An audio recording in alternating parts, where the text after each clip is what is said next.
state officials. Vera Mora, KTN News, Nairobi. Now, the government is now urging all Kenyans living in flood-prone areas to move to safer grounds and, of course, undertaking to continue providing aid to the affected. Catherine Imuraget has more details on our floods roundup.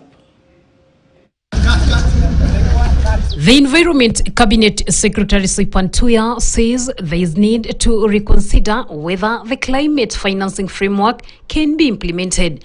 African countries are only being promised favorable deals and sizable sums of money that are unaffordable due to fluctuating interest rates. Tuya was speaking after visiting the families of those affected by the floods in Kabete constituency, Kiambu County. It is unfair to the African countries because of the interest rates charged. And when we have a calamity like this one, a crisis, which is a climate crisis, we don't need to really defend it so much. It's obviously a climate crisis.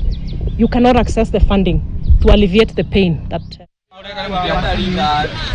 Residents of Uthiru at the border of Kiambu and Nairobi counties are now living in fear after a mudslide washed a huge part of the land after a heavy downpour Sunday night.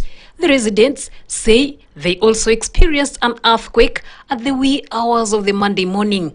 They woke up to find a huge tunnel which has turned into a river.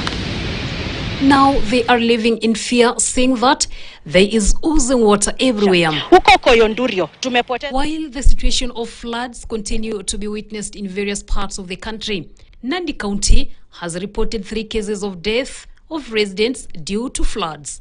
2 people have been swept away by floods in the Amai and Kimondi rivers, and another one has been struck by lightning. Mchanga imeweza kusonga na imefika kwa shamba ya mtu. Watu ambao wanaishi hapo tafadhali musonge. Kamelil location. Kuna nyumba watu ambao wanaishi karibu na hiyo area, Kapsoen village. Tafadhali muhame. Elsewhere, more than 12 families in Msowa, Hadoville, Market County are counting losses due to floods and landslides in their fields following the ongoing rain.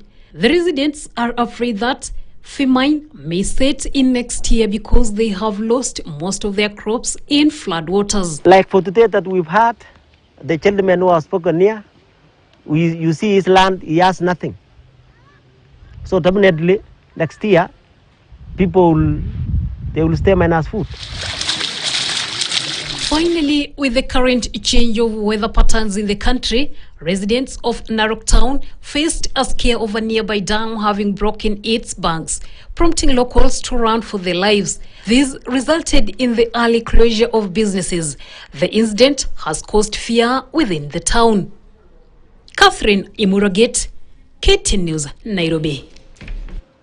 Well, in the same breath, key infrastructure, including roads, power lines, and water supply, have been cut off in parts of Rongai and Nakuru West after the heavy rain. Water exposed deep fissures and cracks from past volcanic activity around Nakuru City.